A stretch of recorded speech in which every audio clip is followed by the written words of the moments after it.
Maayong gabi mga kapusing. Karon atong sudanon ang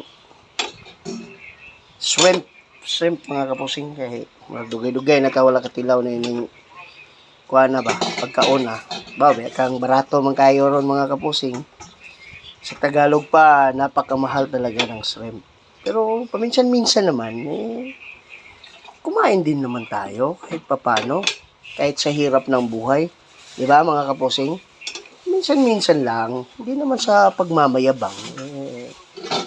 Kakain din tayo. Mahirap naman lagi na lang yung ulam natin. Minsan, ito naman tayo ng kunting mahal naman din na ulam. Katulad nito, naman, pag ganitong ulam, napakasarap talaga.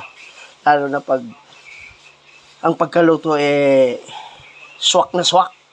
Nako, ang sarap. Siguro mga tatlong plato siguro mauubos ko nito. Kaya nga. Pero dandahan tayo sa ating health mga kapusing kasi alam mo naman ito. Pero kain pa rin tayo. Minsan lang naman, di naman lagi. Saka exercise na lang din. 'Di ba mga kapusing? Kaya kayo din dyan.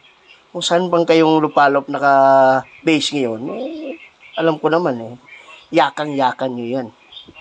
Yakang-yaka ko nga, nandito lang tayo sa maliliit na place sa Pilipinas, lalo na yung nasa labas. Sisiyo na to, at saka yung mga, alam mo na, malalaking kita. Kaya paminsan-minsan, sige mga kapusing, happy eating na lang. Kung makapunta kayo dito, di pwede na rin. Punta tayo dito, kain tayo. Okay, have a nice night.